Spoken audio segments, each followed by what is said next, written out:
안녕하십니까. 통일보건의료학회 학술이사인 서울의대 박상민 교수입니다. 오늘은 한반도 건강안보와 생명권 보호를 위한 원헬스 연구 임상 산업 교류 협력 준비에 대한 내용으로 발표를 진행하도록 하겠습니다. 건강과 질병에 대한 세계의 대응은 크게 두 가지 측면이 있습니다. 첫 번째는 건강안보, 또 두 번째는 생명권, 건강권 관련된 측면입니다. 우리가 인권과 건강에 대한 측면이 결합된 건강권이나 생명권의 개념은 상당히 친숙합니다. 이에 반해서 건강안보에 대한 측면은 과거에는 생소했지만 이번에 코로나19 감염병 위기와 함께 전 세계적인 건강안보의 중요성이 대두가 되면서 이에 대한 중요성이 커지고 있습니다. 특히 감염병 확산을 저지하고 통제하는 부분이 건강안보와 관련된 측면하고도 상당히 직결되어 있다고 할 수 있습니다. 이러한 건강안보에 대한 측면은 국제보건의료의 원조에 해당하는 측면하고도 상당히 영향을 많이 주게 됩니다. 우리가 국제보건의료의 관점에서 북한의 보건의료 관련된 ODA의 흐름을 살펴볼 때는 이 그림을 이해하는 것이 상당히 중요합니다. 우리가 글로벌 헬스에 대한 측면으로 국제보건의료의 ODA를 이해할 때는 돈을 누가 되는지에 대한 도너의 측면, 그리고 어떤 채널을 경유해서 가는지에 대한 채널, 그리고 해당 국에서 이 보건의료 서비스를 제공하는 데 있어서의 실행을 어떻게 해야 되는지에 대한 실행적인 측면이 같이 중요합니다. 그런데 북한 같은 경우는 다른 개발도상국과는 다르게 이 보건의료 서비스의 실행 측면에서는 정부 주도로 주로 이루어지게 됩니다. 그렇기 때문에 NGO의 독립적인 활동은 제한이 되고 있어서 대부분의 보건의료 서비스는 보건성의 산하에서 통제된 상태에서만 실행이 되고 있어서 중요한 측면은 어떤 기구를 경유해서 보건의료 재원이 지원되는가가 상당히 중요합니다. 이런 채널에 대한 측면에서는 양자기구와 다자기구, 그리고 NGO 파운데이션으로 나뉘게 되는데 이 중에서 다자기구의 역할이 상당히 중요합니다. 그 이유는 UN 안보리 대북제재 상황에서는 북한에 지원할 수 있는 채널이 상당히 제한이 되어 있고, 이런 제한된 상황에서는 주로 UN 기구나 또는 글로벌 헬스 이니셔티브와 같은 세계 백신 연합과 글로벌 펀드의 역할이 상당히 더 커지고 있는 상황입니다. 그러면은 채널과 관련된 측면에서 다자기구에 북한의 역량을 크게 주고 있는 두 기구인 UN 기구와 글로벌 헬스 이니셔티브에 대해서 조금 더 자세히 살펴보도록 하겠습니다. 다자기구인 UN기구는 의결 방식이 일국 일표주의에 해당하는 부분도 상당히 중요한 영역이긴 하지만 그거보다 더 중요한 영역이 이 그림에서 제시되고 있습니다. 이 다양한 세계보건기구나 유니세프나 또는 세계식량계획이나 UNDP와 관련된 여러 기구들은 각 나라로부터 분담금을 받습니다. 이 분담금을 받을 때 필수 분담금을 코어 컨트리뷰션, X축에 해당하는 코어 컨트리뷰션이라 하고, Y축에 해당하는 필수 분담금 외에 각 나라의 목적에 따라서 영역별로 해당 기구에 제공을 하게 되는 넌 코어 컨트리뷰션의 비중이 있게 됩니다. 그런데 WFP나 WHO 또는 유니세프 같은 기구들의 우리나라가 그 재정 지원을 할 때에는 코어 컨트리뷰션 외에 북한 사업의 모자보건 사업에 한정져서 우리나라 통일부에 남북협력기금이 돈을 주는 경우들이 있습니다. 이런 부분을 보통은 earmarked fund라고 하는데, 제한된 영역에 꼭지를 붙여서 해당 특정 영역과 특정 나라에게만 돈을 주도록 유엔기구를 경유해서 지원이 이루어지도록 하는 방법 중 하나입니다. 그렇기 때문에 이런 유엔기구들 같은 경우는 전체 재원 중에서 이런 non-core contribution의 비중이 상당히 큽니다. 예를 들면은 우리나라가 북한에 식량 지원을 하기를 원한다 할 때는 통일부의 남북협력기금이 세계 식량계획을 토대로 해서 북한의 식량에 대한 지원이 이루어지게 됩니다. 만약에 모자보건 사업에 관련된 부분을 지원하겠다 하면은 통일부의 남북협력기금이 유니세프를 통해서 북한의 모자보건 사업에 한정져서 재정 지원을 하도록 지원을 하게 됩니다. 이런 딱지가 붙은 기금과 관련된 부분은 non-core contribution이라 하고, 유엔기구는 코어 컨트리뷰션에 비해서 이런 넌 코어 컨트리뷰션의 비중이 상당히 높은 기구들이 많이 있습니다. 그래서 유엔기구들은 통일부의 남북협력기금을 활용해서 교류협력을 할 때 주요 채널 경로가 된다고 이해를 하시면 좋을 것 같습니다. 다만 북핵 문제 갈등으로 인해서 2015년 이후에는 이런 유엔기구를 경유해서 북한의 인도적 지원을 하는 사업의 경우도 상당히 큰 제한을 받고 있기 때문에 북한은 상당히 재정 지원에 관련된 측면에서 국제적인 장벽이 더 높아진 상황이라고 이해하시면 좋을 것 같습니다. 이와 함께 세계 백신 연합 그리고 글로벌 펀드와 같이 기존의 보건의료 ODA에서 특정 질병이나 일부 질병군에 집중해서 재원과 사업을 진행하는 기구들이 있습니다. 이런 기구들은 2000년도 이후에 많이 창설돼서 활동하고 있고, 특히 UN 밀리니엄 골을 달성하는 데 있어서 기존의 UN 기구만 가지고는 한계를 봉착했기 때문에 전 세계의 지혜를 모아서 이런 글로벌 헬스 이니셔티브 기구들이 새롭게 창설이 되었습니다.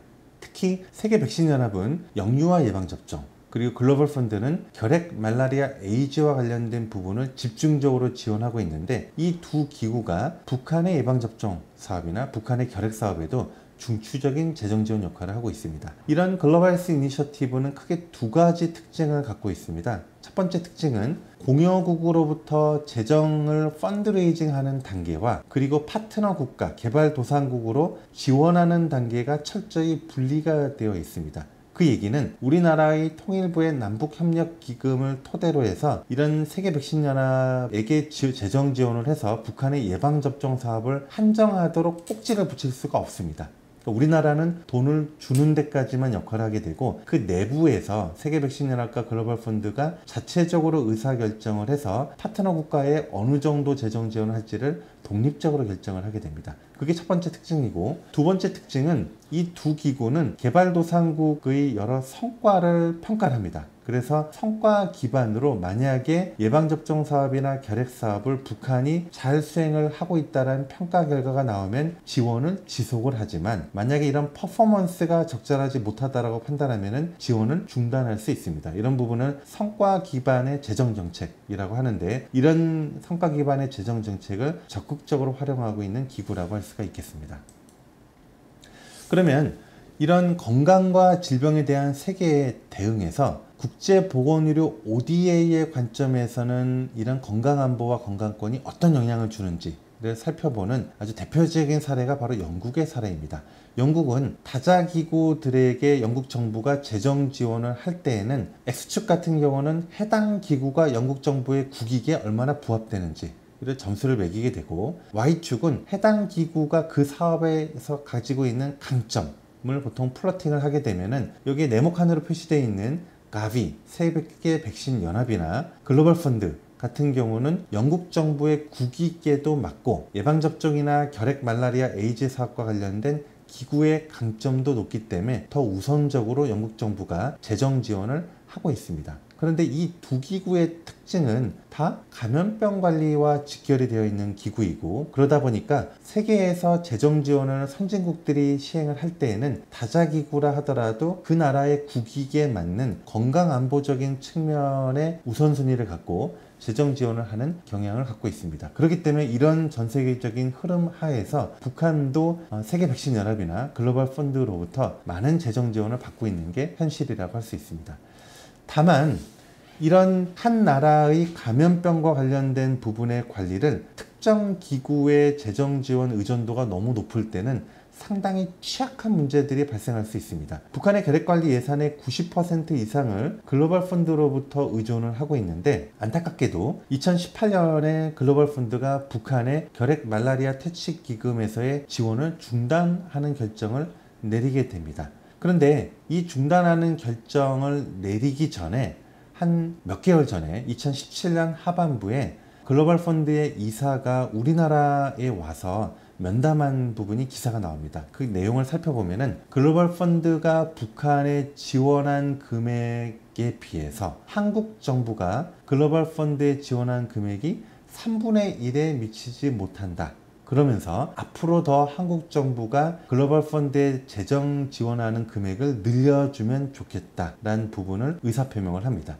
제가 이 기사를 본 다음에 유심히 우리나라 정부가 글로벌 펀드에 재정 지원하는 금액을 확대했는지를 추적을 해봤습니다. 그런데 안타깝게도 2018년도에 동일한 금액으로 결정이 났다는 것을 기사를 보았고, 그 다음에 몇 달 지나서 세계기금은 북한의 지원을 중단하는 것으로 결정을 하게 됩니다. 여기에는 크게 두 가지 이유를 들었습니다. 글로벌 펀드가 북한의 재정 지원을 중단한 두 가지 이유는, 첫 번째는 북한의 결핵관리 지표가 퍼포먼스가 나쁘다 이고, 두 번째는 공여국을 설득하지 못했다라는 두 가지 이유를 댑니다. 그렇죠. 북한의 결핵 관련된 퍼포먼스가 나빴기 때문에 아까 얘기했던 글로벌 헬스 이니셔티브의 성과 기반 재정 정책의 관점에서 봤을 때는 재정 지원은 중단할 수가 있습니다. 그리고 두 번째는 우리나라로부터의 재정 지원 확대를 요청했으나 우리나라 정부가 즉각 반영하지 못했기 때문에 이 두 가지 이유를 들면서 2018년에 결핵과 관련된 북한 사업 지원은 중단하게 되고, 이런 부분이 국제적으로도 화두가 된 문제가 되었습니다.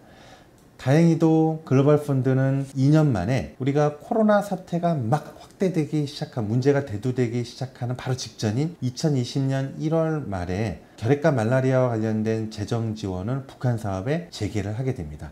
이건 아주 다행입니다. 왜냐하면 북한 같은 경우는 글로벌 펀드의 결핵 약과 관련된 지원이 없으면 결핵 관리에 큰 장애를 맞이할 수밖에 없는 현실입니다. 왜냐하면 재정 지원의 90%를 글로벌 펀드가 지원하고 있기 때문에 그렇죠. 그런데 이 결정이 내려지기 몇 달 전에 우리나라 정부에서 이런 보도가 나옵니다. 우리 정부가 글로벌 펀드에 기여하는 금액을 기존의 2배로 증액했다 라는 계획이 나오게 되고, 이런 결과가 나온 이후에 글로벌 펀드는 북한과 관련된 재정 지원을 재개하는 결정을 내리게 됩니다. 이런 사태가 시사하는 것은 어떤 것일까요? 한 나라의 감염병 관리를 특정 외부기관 재원에 의존했을 때 국제관계나 정치적 의사결정에 얼마나 취약한지를 보여주고, 그리고 상대적으로 우리나라의 의사결정이 북한의 보건의료 관련된 ODA 흐름에서도 상당히 역할이 크다는 걸 시사한다고 볼 수가 있겠습니다. 우리나라가 북한에 재정 지원하는 보건의료 관점에서의 재정 지원은 크게 세 가지의 축이 있습니다. 통일부의 남북협력기금 같은 경우는 유엔기구를 경유해서 지원이 되게 됩니다. 만약 모자보건이라 하면 유니세프나 WHO를 경유하게 되고, 식량지원이라고 하면 세계식량계획 등을 통해서 재정지원이 이루어지게 되게 됩니다. 그런데 이런 경우는 북한이란 지역에 한정져서 지원해야 되기 때문에 주로 non-core contribution을 활용할 수 있는 유엔기구들을 경유해서 지원이 되게 됩니다.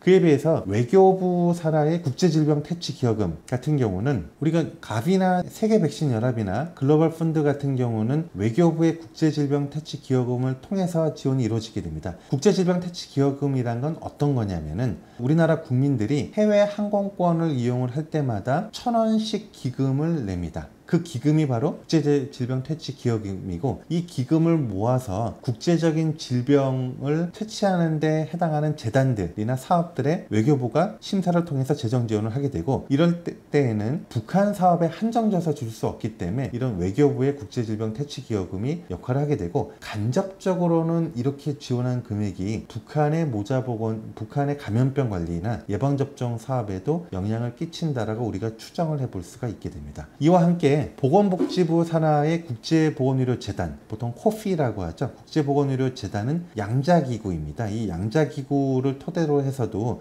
우리가 법상의 국제보건의료재단은 북한 사업을 시행할 수 있는 토대가 있기 때문에 북한 사업을 시행할 수 있기는 하지만, 남북관계가 제한된 상황에서는 이런 코피를 통한 사업은 상당히 제한이 되고 있다고 할 수가 있겠습니다. 전체적으로 살펴보면 우리가 직접적인 북한 지원이 어렵다 하더라도 다양한 다자기구 채널을 토대로 해서 우리나라 정부의 의사결정이 북한의 모자보건에 필수적인 지원을 하는 데 있어서는 중요한 역할을 할 수 있다는 걸 시사한다고 할 수가 있겠습니다. 그래서 건강과 질병에 대한 세계 대응을 살펴봤을 때 감염병 관리에 대한 측면은 세계백신연합이나 글로벌 펀드 같은 기구들 토대로 해서 건강안보와 직결된 기구들의 재정 지원을 북한이 받고 있는 상황입니다. 이에 비해서 비감염성 관리와 관련된 부분은 국제사회에서 대북보건의료 지원이 턱없이 부족한 현황입니다. 이뿐 아니라 북한의 여러 시장화 현상들, 주로 장마당이나 비공식 의료시장에 대한 확대가 보통 체제전환국들에서 많이 보이게 되는데, 북한에서도 이러한 현상들을 보이고 있어서 이런 비공식 의료시장의 확대와 비공식 환자 부담금의 증대는 결국은 만성질환 관리에 대한 측면에서는 상당히 취약하다고 할 수가 있겠습니다. 그래서 앞으로는 우리가 남북의 어떤 보건의료 교류 협력에 대한 부분을 준비할 때는 감염병 관리와 관련된 건강안보 측면뿐만 아니라 비감염병 관련된 건강권에 대한 측면에서도 어떻게 북한에 도움을 줄 수 있을지를 함께 고민을 할 필요가 있다고 할 수가 있겠습니다. 이러한 여러한 배경들 속에서 포스트 코로나 시대에 남북이 직접 보건의료 교류 협력을 할 때에는 어떤 방안들을 고민을 해야 할 것인가에 대한 화두가 등장을 하게 됩니다. 이럴 때에는 남북이 상호 시너지를 극대화할 수 있는 사업을 확대하는 게 필요할 수 있다고 생각이 됩니다. 그 중에 많이들 전문가들이 제시하는 것은 북한의 고려의학의 여러 동의학적인 관점에서의 연구가 상당히 강하기 때문에 그 중에 천연물 신약과 관련된 공동 R&D 사업을 하는 것이 의미가 있다라고 주장하는 연구자들이 많습니다. 이와 함께 경협과 경제협력과 보건의료 ODA를 연계하는 사업도 의미가 있다라고 주장하시는 분들이 많습니다. 특히 북한은 천연물 신약 연구가 상당히 활발합니다. 이 슬라이드에서 보시다시피 오른쪽은 북한에서 2011년에 나왔던 의학 논문입니다. 초록과도 유사한데 제목을 보면은 너삼, 두릅, 황금 복합제제를 활용한 암 연구라고 할 수 있죠. 종양 증식 억제 작용이니까. 이 연구가 2011년에 논문으로 나왔고 5년 후인 2016년의 보도자료를 보면은 이를 활용해서 항암제를 개발했다는 연구들이 있습니다. 물론 이러한 연구 결과와 상품과 관련된 개발은 국제적인 표준에 맞춰서 재점검을 해야 할 필요는 있기는 하지만 적어도 북한의 상당한 천연물 신약과 동의약 관련된 부분에 임상 경험이 많기 때문에 이를 토대로 해서 R&D와 관련된 후보 물질들의 탐색에 있어서는 함께 교류 협력하면서 시너지를 거둘 수 있으리라고 추정이 됩니다. 그리고 또 하나의 문제는 경제 협력과 보건의료 ODA를 융합하는 화두입니다. 우리가 지금까지의 ODA의 흐름을 보면은 원조를 시행할 때는 우리나라 정부가 세계보건기구나 유니세프나 또는 이런 국제기구들한테 재정 지원을 하게 되면은 그 재정 지원 받은 해당 기구에서 입찰 시스템을 통해서 물품을 구매하게 되고 그 물품을 북한에 전달하고 지원하는 형태의 사업으로 이루어지게 됩니다. 이런 형태의 사업들도 물론 장점이 있긴 하지만 한 가지 한계는 북한의 생산 능력을 향상시키긴 어렵습니다. 그리고 우리나라가 갖고 있는 생산 능력에 관련된 노하우를 더 확대하기는 한계가 있는 모델이라고 할 수 있습니다. 그래서 많은 전문가들이 생산을 어디서 할 것인가에 대한 측면으로 경제협력과 함께 국제보건의료 ODA를 융합을 하는 것이 상당히 시너지를 거둘 수 있겠다라고 주장을 하고 있습니다. 이런 여러 가지 고민들을 함께 모아서 전문가들이 낸 안을 잠깐 한번 소개를 해드리도록 하겠습니다. 남북이 협력을 해서 접경 지역이나 인근 지역의 R&D에 대한 측면과 보통 개발협력 연구겠죠. 연구에 관련된 측면과 그리고 임상에 대한 측면과 산업과 관련된 측면을 함께 연계한 남북 생명보건단지에 관련된 부분에 여러 전문가들의 의견이 취합된 부분이 올 초에 저희 공청회를 통해서 발표가 된 바가 있습니다. 이 내용을 살펴보기 전에 국제적으로 과연 인근 접경 지역에서 상당히 갈등이 심했던 두 나라가 이런 바이오메디컬 클러스터를 토대로 해서 갈등도 해결하면서 경제적 이득을 본지에 대한 사례들을 살펴보았습니다. 여러 국제적인 바이오메디컬 사례들이 있는데 그 중에 저희 연구팀이 유심히 본 사례는 스웨덴과 덴마크 접경 지역에 있는 메디콘밸리 모델입니다. 이 스웨덴과 덴마크는 민족의 뿌리가 바이킹 민족 뿌리가 같죠. 한 민족의 뿌리를 갖고 있는 인접한 두 나라는 항상 영토 분쟁이 있게 됩니다. 그래서 이 두 나라는 과거에도 영토 분쟁으로 적대 관계에 있다가 1980년대에 경제 위기를 겪으면서 스웨덴의 고실업 문제와 덴마크의 고임금 문제를 공동으로 해결하기 위해서 양국이 협력해서 바이오메디컬 클러스터 사업을 시작을 합니다. 그러기 위해서 두 나라가 먼저 바다로 두 나라가 떨어져 있는데 이 바다를 잇는 다리를 먼저 만듭니다. 그러면서 이 접경 지역에 바이오메디컬 클러스터를 시작을 하게 되고 이런 경험과 노력들이 30년, 40년의 시점을 가지면서 지금은 세계 3위권의 바이오메디컬 클러스터로 발돋움하게 됩니다. 이 클러스터 내에서는 11개의 대학병원, 12개의 대학, 200여 개의 생명공학회사 및 600여 개의 스타트업 등이 있으면서 젊은 세대들이 창업을 하는 그런 산실되기도 합니다. 그래서 그런 아주 역동적인 R&D에 대한 측면과 임상과 산업이 연합된 모델이 되면서 스웨덴에게는 일자리를 제공하고 덴마크에게는 기업 경쟁력을 부여하는 경제적 상보성을 강화하는 모델, 아주 우수한 모델로 우리가 보통 제시가 되고 있습니다. 이런 부분들은 남북에도 지원해서 적용할 만한 그런 아이디어를 준다고 생각을 합니다. 그래서 남북생명보건단지와 관련된 여러 전문가들의 취합된 의견을 담은 이 블루프린트 사진을 함께 한번 소개를 하고자 합니다. 이 슬라이드를 보시면은 크게 X축은 R&D에 대한 측면과 임상과 산업의 X축의 흐름이 있습니다. 그리고 Y축에 대한 측면을 보면은 여긴 원헬스 개념이 상당히 많이 들어갑니다. 원헬스라 함은 사람, 동물, 식물과 환경이 함께 연합해서 서로 긴밀히 건강과 관련된 부분에 영향을 준다는 개념으로 나온 게 원헬스에 대한 개념입니다. 한반도는 좁습니다. 좁기 때문에 감염병과 관련된 부분에서는 남한 따로 북한 따로 한다고 컨트롤 되지가 않습니다. 그렇기 때문에 사람과 관련된 임상에 대한 종합병원과 함께, 그리고 동물병원, 특히 인수공통 감염병과 최근에 이슈가 됐던 돼지열병 사태와 관련된 부분은 북측의 돼지열병 관련된 부분이 남측에도 확대가 되면서 상당히 식량 안보에도 문제가 될 수 있는 것들이 대두가 됐기 때문에 이런 동물병원에 대한 측면과 함께 검역과 관련된 부분은 식물에서도 상당히 중요합니다. 병충해는 바람을 통해서 식물에게 해를 끼치는 병충해가 남한으로도 올 수 있기 때문에 남북이 따로 떨어져 있지 않습니다. 그래서 이런 식물병원과 식물검역센터에 대한 Y축, 원헬스 개념을 함께 아우르고, 이를 위해서 R&D의 측면에서도 기초의학 연구를 담당을 하면서 북한의 강점인 천연물 신약과 관련된 연구, 그리고 감염병 대응을 위한 백신 연구나 동물진병 연구센터, 인수공통감염병 관련된 연구센터와 함께 농생명연구센터가 R&D에 대한 측면으로 협력을 할 수가 있습니다.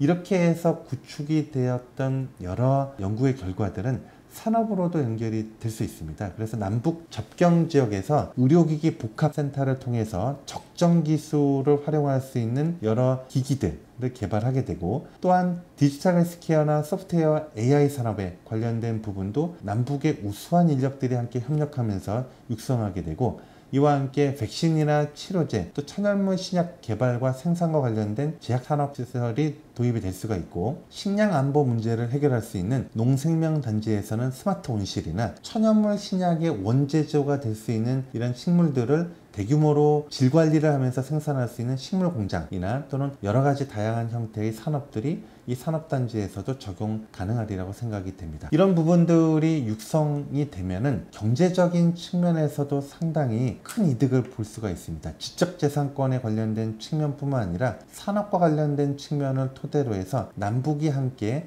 경제적인 상보성을 이룰 수 있는 중요한 도약의 시도가 될 수 있으리라고 생각이 됩니다. 이런 남북생명보건단지는 인력이 왕래가 가능한 지역이 우선적으로 고려가 돼야 됩니다.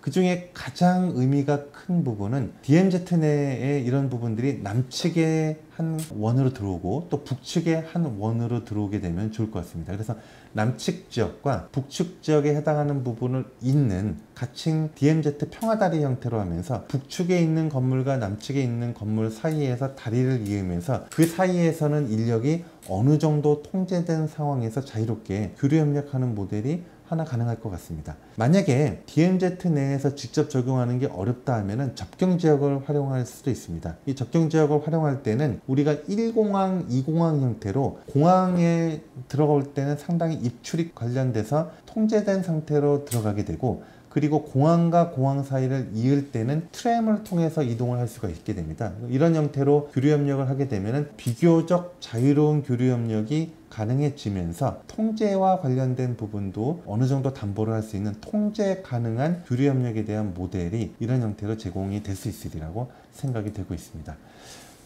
이런 산업단지가 실행이 된다면 가능한 적용 포인트들이 몇 가지가 있습니다. 그 중에 하나가 북한의 장점인 천연물 의약 물질과 관련된 부분들을 사례로 볼 수가 있습니다. 남북이 함께 유전자원과 관련된 부분을 공동으로 탐색을 하고, 북한에서 상당히 강점을 갖고 있는 고기능 천연물 신약 후보 물질에 대한 부분들을 발굴하면서 이런 부분들을 산업적 측면에서 스마트 온실 재배를 통해서 품질 관리를 통한 대규모 산업을 시행을 하게 되고, 이를 토대로 해서 수출거나 또는 원자재로 활용을 하게 된다면 산업과 관련된 측면으로도 이어질 수 있으리라고 생각을 하고 있습니다.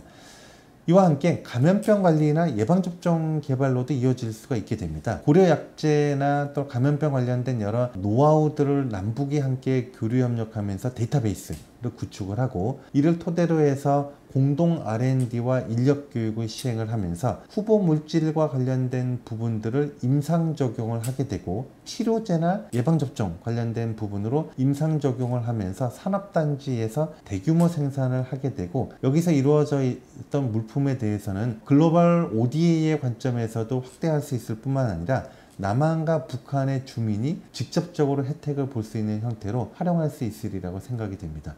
그래서 이런 남북이 공동으로 생명보건단지를 토대로 해서 R&D와 임상과 산업이 연계가 되면은 함께 교류협력하면서 얻을 수 있는 지속 가능한, 그리고 경제적으로 감당 가능하면서 지속 가능하면서 부가가치를 생성할 수 있는 새로운 형태의 모델이 될 수 있다고 생각을 하고 있습니다. 만약에 이러한 남북생명보건단지가 실제 구현이 된다면 어떤 의미를 가질까요? 남북한의 전쟁의 역사인 DMZ가 더 이상 반생명의 공간이 아니라 생명의 공간으로 전환되는 평화를 상징하는 문명사적 가치를 가지게 됩니다. 이와 함께 현재 한반도를 위협하는, 또 전 세계를 위협하는 감염성 바이러스를 남북한이 공동으로 대응하면서 차세대 신성장 동력인 바이오 산업을 주도하는, 전 세계를 주도하는 모델이 될 수 있습니다. 그리고 사람, 동물, 식물을 아우르는 원헬스에 대한 관점을 갖고 다학제적인 R&D, 임상, 또 교육, 산업을 연계하는 상생 모델이 될 수 있을 뿐만 아니라 남북한이 수평적으로 협력하는, 단순 지원이 아니라 수평적으로 지속 가능하게 협력할 수 있는 상생의 모델이 될 수 있으리라고 생각이 됩니다.